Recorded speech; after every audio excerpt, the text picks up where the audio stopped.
What if I told you that there's an untold wealth of stories from Black history that deserve recognition and integration into our collective understanding of the world? It is unfortunate that some important milestones in world history that highlights the experiences, achievements, and struggles of Black people have often been overshadowed, erased, or reduced to a mere footnote in school teaching.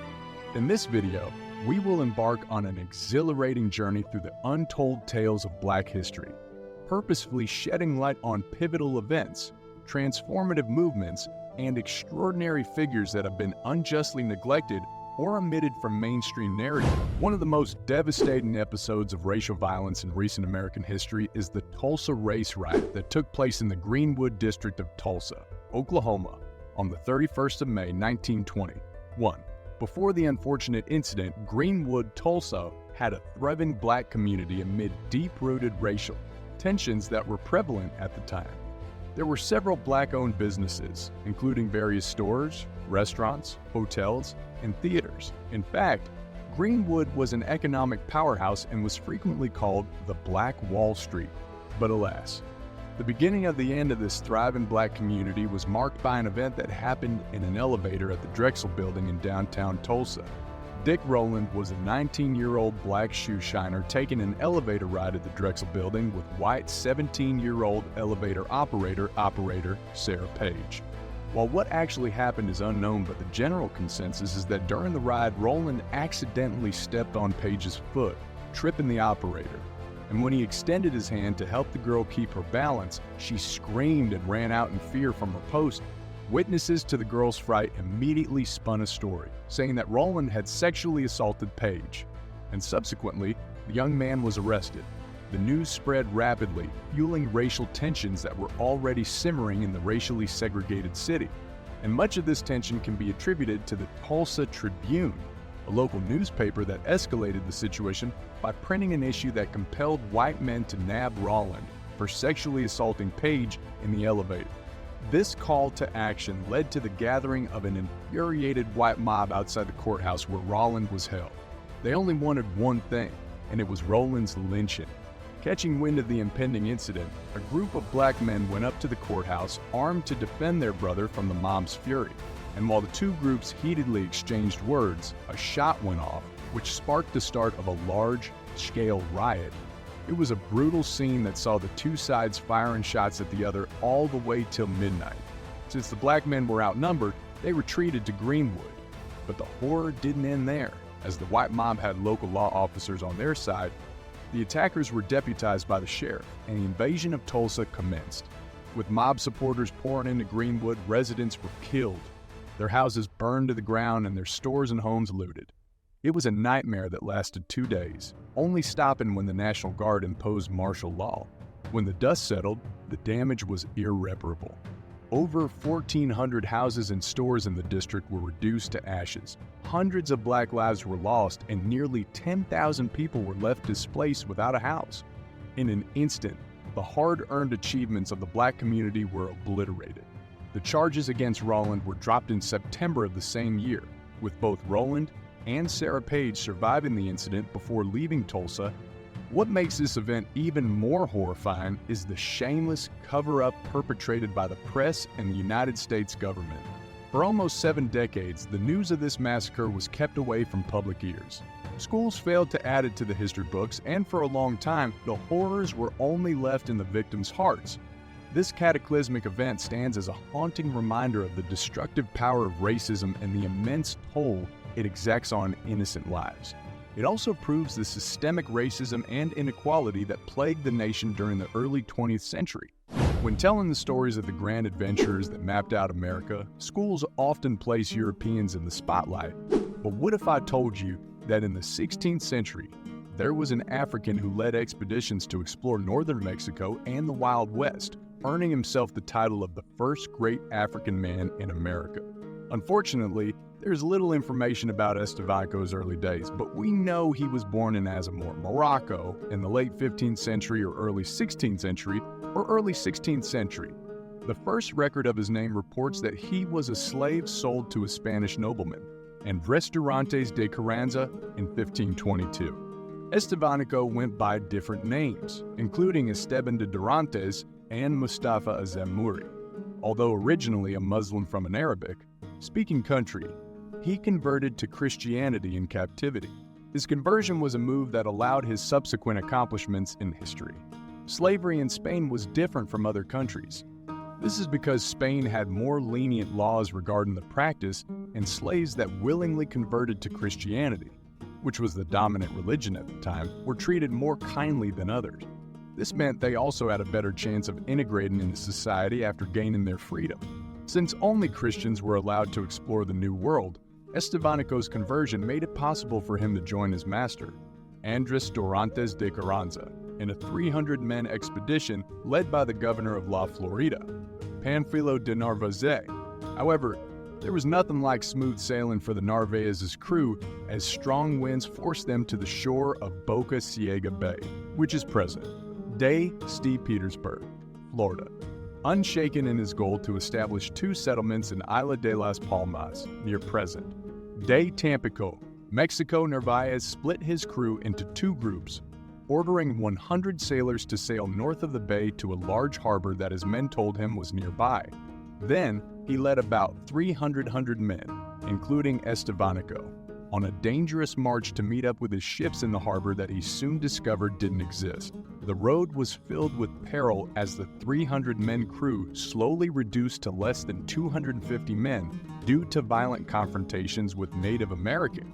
When Narvaez discovered that there was no harbor, he slaughtered his horses and built 5 rafts in an attempt to sail around the Gulf Coast to Mexico.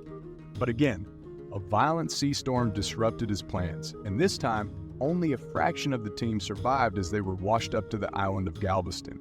Estevanico and 2 other survivors were captured and enslaved by Coahuiltec Indian. Shortly after their capture, Estevanico gets reunited with his master, who was the lone survivor from another raft. Only this time, they were both on equal standings as the slaves of the same tribe. Together, the 4 men plotted their escape from their captors and successfully fled after spending 4 spent years enslaved on the Texas Barrier Islands. The men were Alvar Nunez Cabiza de Vaca, Andres Dorantes de Carranza, Alonso del Castillo Maldonado, and Estevanico. By early 1534, they had escaped their captors, fleeing into the heartland of America and becoming medicine men. As traditional healers, Estevanico and the other 3 conquistadors journeyed westward, exploring the southwestern parts of the United States and northern Mexico. Due to their roles as faith healers, they were highly respected by indigenous tribes and even celebrated. Remarkably, the 4 men marked the pioneering presence of Europeans and Africans in the western part of the American continent. After overcoming a grueling trek of around 2,000 miles since their initial landing in Florida, they eventually reached a Spanish settlement in Sinaloa in 1936. When the men got back, they spread tales of the different tribes they visited and how there was an immense treasure to be found in the north. 3 years after their arrival, Dorantes sold Estevanico to Viceroy Antonio de Mendoza. The viceroy then assigned the African to accompany Fray Marcos de Niza, who led an expedition to search for the fabled 7 cities of Cibola. While on the Niza expedition, Estevanico often went ahead of the Spanish conquistadors. He was given the scouting position due to his knowledge of the land and also because he had learned some parts of the indigenous language. Unfortunately, working as a scout would prove to be Estevanico's demise. During the expedition, he was separated by several days of journey from his entourage. He approached the Zuni pueblo of Hawaii in western New Mexico, where he was struck by numerous arrows that pierced his body. While the cause of the Zuni's anger is unknown, with several texts providing different theories, there is no denying that Estevanico achieved legendary status both in the folklore of Spain and in the tales of New Spain. His remarkable exploration and mapping of the Gulf of Mexico, as well as the regions now known as modern-day Florida and Texas, gave rise to numerous legends surrounding his name. As he mysteriously disappeared into the uncharted lands of New Mexico and the future southwestern United States, he became the subject of myth and folklore, often intertwined with stories of the legendary 7 cities of gold in Santa Fe de Nuevo, Mexico. His remarkable exploration and mapping of the Gulf of Mexico, as well as the regions now known as modern-day Florida and Texas, gave rise to numerous legends surrounding his name. as he mysteriously disappeared into the uncharted lands of New Mexico and the future southwestern United States.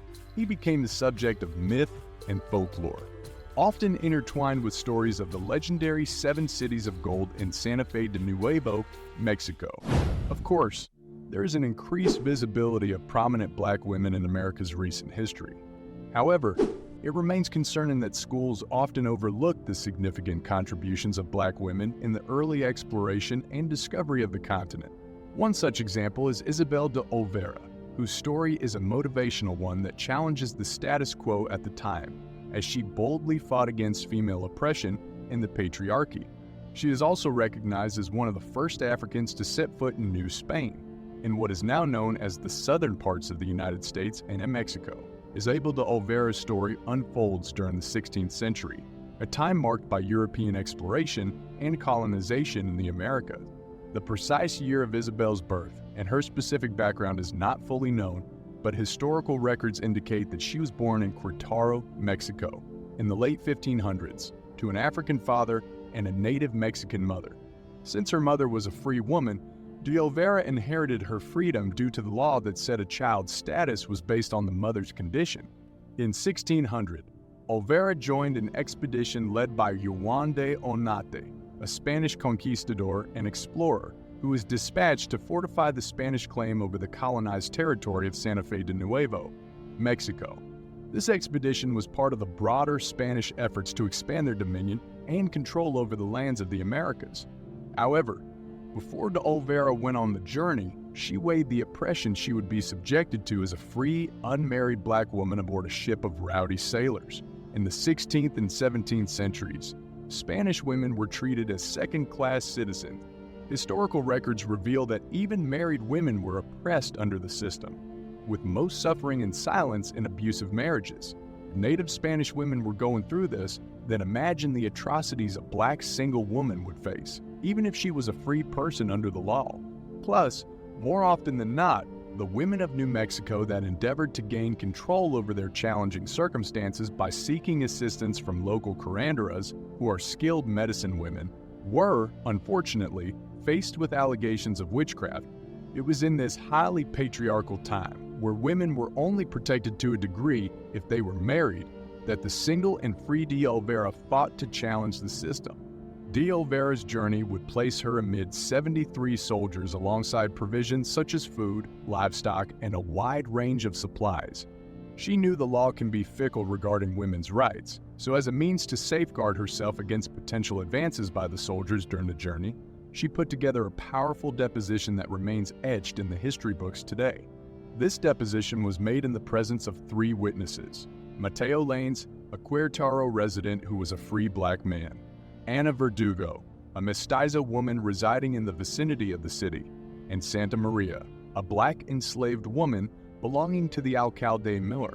Standing before the alcalde mayor of Querétaro, she bravely declared, "I'm going on an expedition to New Mexico and have some reason to fear that I may be annoyed by some individual since I am a mulatto, and it is proper to protect my rights in such an eventuality by an affidavit showing that I am a free woman, unmarried and legitimate daughter of Hernando, a Negro, and an Indian named Magdalena.